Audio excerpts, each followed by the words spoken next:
talk about the latest episode of The Mandalorian. It's The Mandalorian episode, Who Gives a Shit? I think it's episode 4. Episode 4. Episode 4 just came out this morning. The previous 3 episodes have been a mixed bag. The first episode, almost nothing happens. There's something of a goal. Mando has to wade in the waters of the what is it? The waters Mandalore. On Mandalore. He has to go down to a mine. It's a video game. It's a video game, folks. This season of The Mandalorian, I mean, it was already kind of that. It was task-oriented. It really is a video game. You got to go here. You got to get this. You got to get that. We have to save so-and-so. We have to do that. It's just, I don't know what the emotional journey is for any of these characters. Why does it matter so much to Mando that he become a Mandalorian in good standing? Why is it so important to him? I don't know that that's made clear. What is Grogu? What is Grogu's goal? What is Bo-Katan's goal? When I say goal, I don't mean the task in front of them. I mean, what is the character journey? What journey are they on emotionally on the inside? What is that journey about? And in the first episode, it was all set up. Second episode was Bo-Katan saving Mando from the waters that he waded in. The third episode was a kind of a cool TIE fighter action scene that meant nothing, because there are no stakes with anything that's happening in the show. There are no stakes because nothing seems to be taken seriously.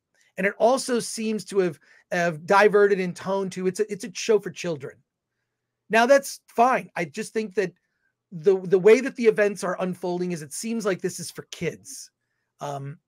Baby Yoda's cute and that's awesome, but Baby Yoda can't carry the show. Grogu cannot carry this show.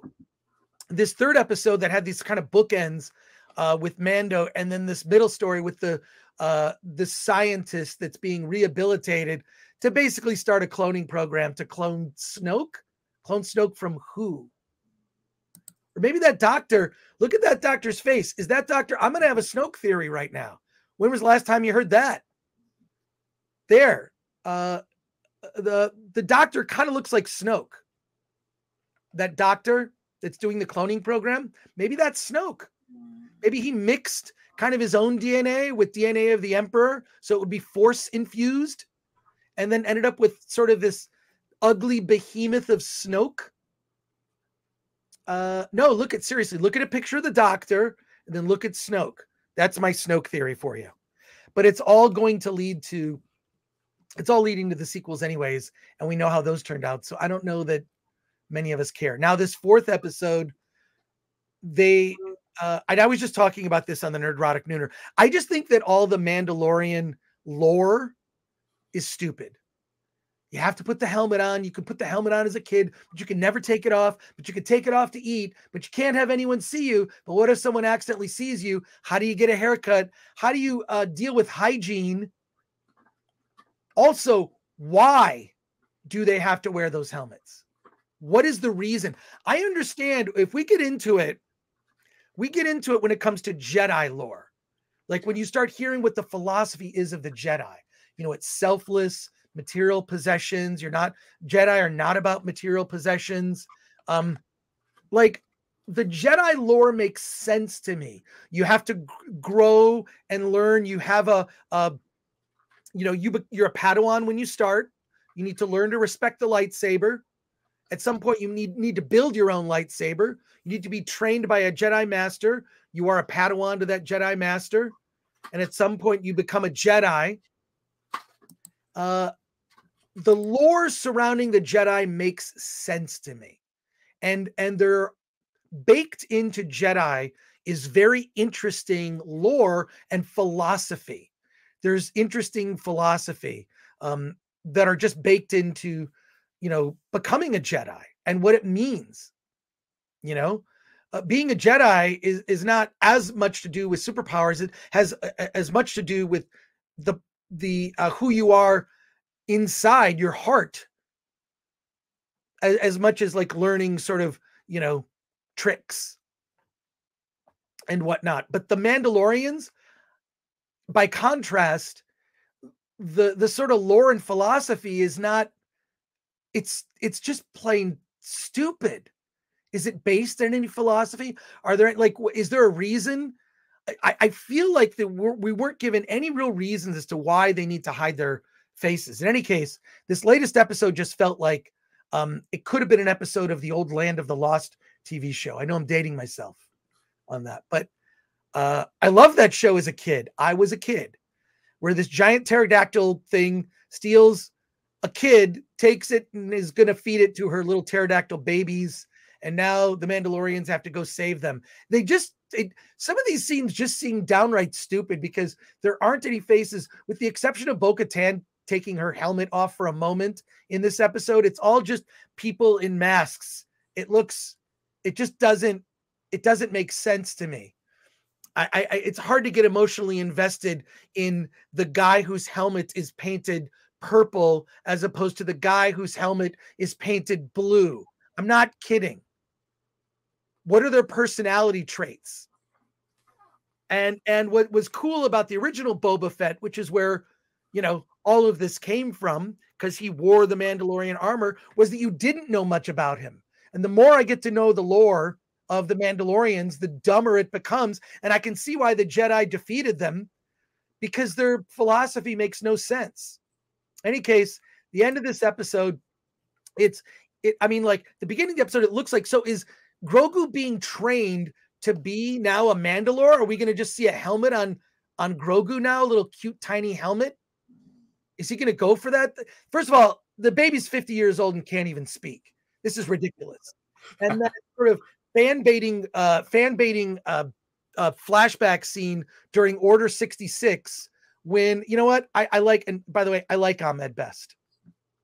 I think he got a raw deal with the way that Jar Jar was basically the target for a lot of people's dislike of episode 1. And, that scene was fine, whatever. It's just more fan baiting member berries. Here's baby. And he's okay. So that was like 20 plus years ago was when Order 66 happened. It's probably 20 more than, it's like, I think that's like 25 years ago. So in that time, Grogu was being trained there as a 25-year-old, whatever species Yoda is, and never learned anything. Exactly. Yeah. So, I did like seeing Ahmed Best, and I have like you know what? You're going to get a bonus Gore rant here because I have something to say. I have a hot take. A freaking IKEA chair. Here's my hot take on Ahmed Best and Jar Jar.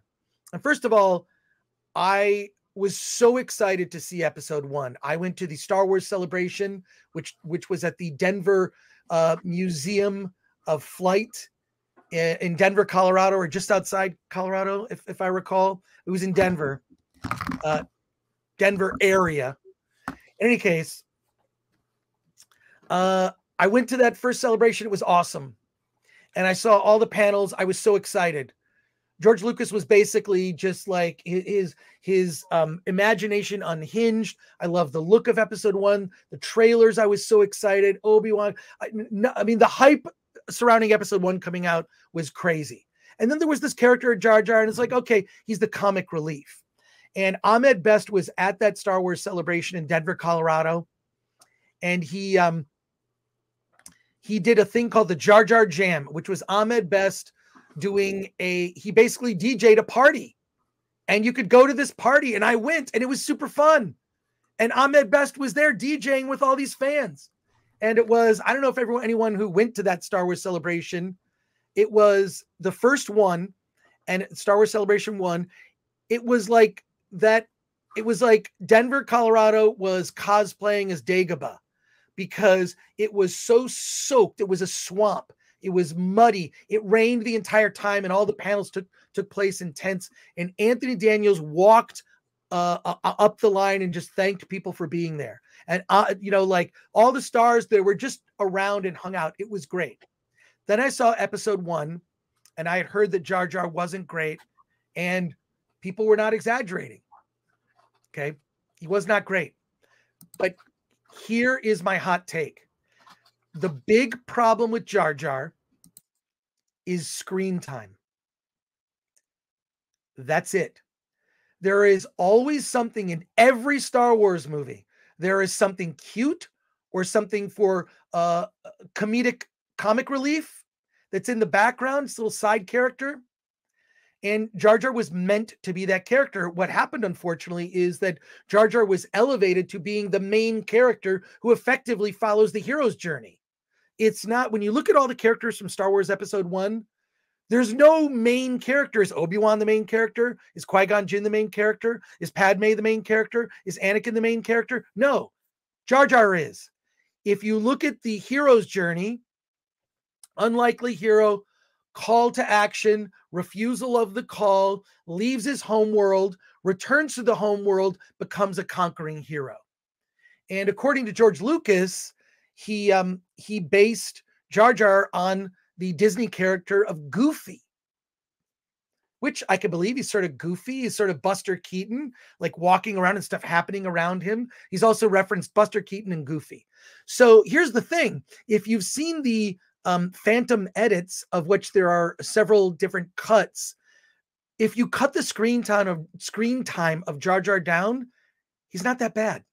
He's not that bad. He's no different than the Ugnaughts or R2-D2, or originally when Yoda was introduced. Remember when Yoda was introduced originally and he spoke backwards and was kind of cute?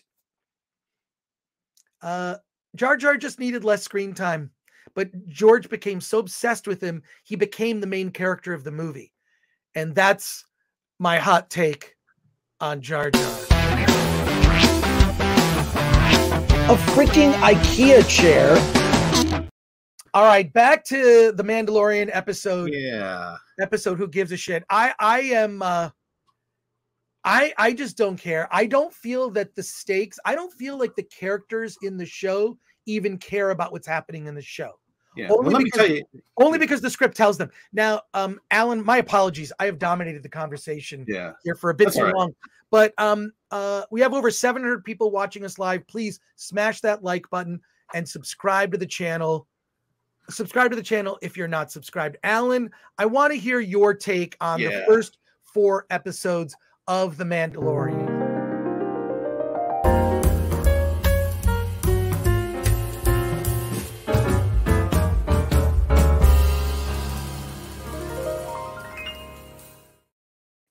The show sucks.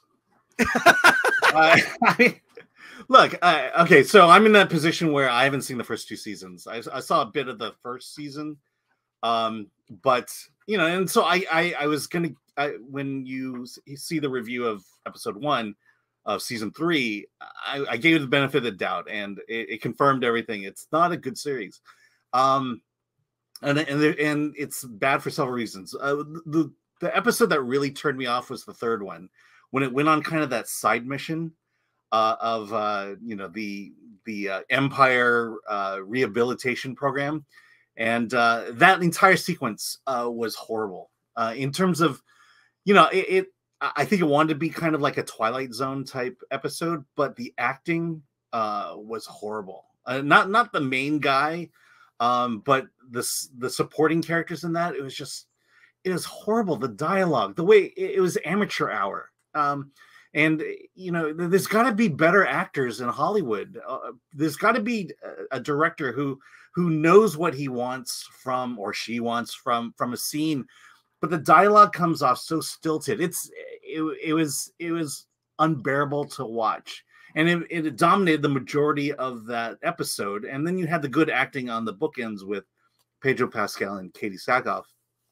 And then I get into the 4th episode, and we're back to see all the Mandalorians, and I'm like, I feel like, and no offense to those members of the Mandalorians that are at the booths every year at Comic-Con, but it felt like that. It felt like I'm watching a bunch of people dressed up as Mandalorians, you know, kind of fighting in a way that is kind of half-assed, kind of like we're doing the safe, and was not impressed. And you brought up the main problem this series has. Why do I want to become a Mandalorian?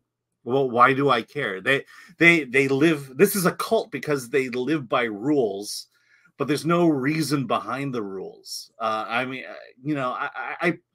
I don't mind. We know more. Like you said, we know more about the Jedis. People wanted to become Jedis. I can't imagine anyone wanting to become a Mandalorian at this point, because what does it mean? Like the purple guy here, he's a little bit overweight and he walks like he's overweight. And I'm like, these are the heroes. And then, again, not to rehash what you said, but Grogu, cute, but why? Where are we going with this guy? And so, I would agree with you. To sum up this entire series, I want a sense of knowing where this series is going and what it's doing. The first 2 episodes was the Mando wanting to become, join his buddies again, which I hadn't seen. Took off his helmet, whatever. And he goes to Mandalore and he bathes in the waters. And in episode 3, it's done. And it's like, okay, we couldn't have stretched that out a bit. We couldn't have made that more interesting. And then the other thing is, so he bathes in the waters of Mandalore. Their world is not as cursed as they thought it was, and yet they forgot all about it. It's like, so you don't want to go back? You just kind of want to stay here on this desert planet and hunt dragons. So again, I just wish I had a sense of where this show is going, other than setting up the sequels. It literally seems like a video game task after task after task. And then additionally, it feels also like I don't know what the culture of the Mandalores are. They have a lost culture. All you see is them hanging out on the beach in this hot armor where they can't take their masks off, being attacked by, I don't know, sea creatures and sky creatures. So they're just there to be picked off by creatures. What is their culture? Do they have homes? And then suddenly we see someone, we see that woman who's the main Mandalore. She's pounding out slabs of metal. Yeah. And so you don't get any sense of what the culture is. I mean, that was more interesting because it was the idea of, the community gathering together its resources to help another Mandalorian. But okay. But outside of that, what? Look, you're echoing a lot of how I felt about the show. And it just sort of goes to show that, like, to me, Kenobi was kind of the last thing, right? Like, I didn't care about Boba Fett. I watched a couple episodes of it. I watched the episode with Luke, but I don't know. Are all the shows just Star Wars shows? There's not like something that is a real, like, let's tell a Boba Fett story. We'll tell it in 3 episodes. I feel like there's an executive that just says we need X number of episodes and you have to make it for X amount of money. Yeah. And then it all becomes about the fluff of what people think makes Star Wars popular, which is laser swords. Right. And you talk about all the time. They're focusing on the narrative versus the subtext. We should get a sense of why Mandalorians exist, why they wear the helmets, the armor, and what the hell they do. We had Boba Fett, we had Mando as bounty hunters. Well, how did they become bounty hunters? And is that what Mandalorians do? They lost their planet. Their planet is cursed. Okay, well, what happened there? Well, here's my gauge of, like, when Marvel was good, and it was good. Marvel had a good run. And when old Star Wars, that's good. Here's how you know it's good. And I'm gonna ask all of you, use this test. If you really want to know if something is engaging, or maybe like, why am I not engaged? Some of the best scenes in Marvel movies involved no special effects. Basically involved people in a room sitting, talking to each other. If you're engaged in that drama, whether it's a Marvel movie or a Star Wars movie, some of the best scenes, the scenes you're most engaged in, the scenes that have quotable lines, the scenes that are so compelling, you're just riveted, is not necessarily the action scenes or the scenes with special effects. I'll give you some examples. The Avengers sitting around the headquarters, Steve Rogers kind of moves Thor's hammer. It's just people talking. Or Tony Stark having returned from space with his withered body while they've just gotten their ass kicked by Thanos, and the Avengers are arguing amongst each other. It's a riveting scene. There are consequences. The people in those scenes take what they're doing very seriously. In Star Wars, you know, Luke Skywalker talking to didn't know was his father, who reveals a piece of information that changes everything. This is after they've had a big lightsaber duel. Yeah. Great lightsaber duel, by the way. It's awesome. Action tells a story. But the thing that everyone remembers about that is that exchange between Luke Skywalker and Darth Vader. Like that scene is just, it's baked into our memories. So just look at these shows. If you can find drama scenes, and if the drama scenes hold up, that's a show worth continuing watching. Well, take a look at Empire Strikes Back. Go earlier. You know, you had Han Solo, Princess Leia trying to escape the Empire off of the asteroid field, but then they would always cut back to Luke and Yoda, and there is where you get the more full discussion of what the Force is and how the Force works. You know, and so you get that kind of, you know, this is why people wanted to become Jedis, you know. And again, why do people want to become Mandalorians now? Who cares? But like I said, they're focusing solely. Obi-Wan was the same way, focused solely on narrative, never really talked about the Force. You only saw it happen. Now let's go back to Kenobi for a second, okay? Can you even remember did any of those scenes have drama? Do you remember the scene where Reva is interrogating Princess Leia? Did you feel any fear, stakes, or anything? No, it was amateur hour. Again, amateur hour. Amateur hour. Unseasoned writers who just write scenes, get from point A to point B without putting any heart, any emotion, any kind of lore into these stories.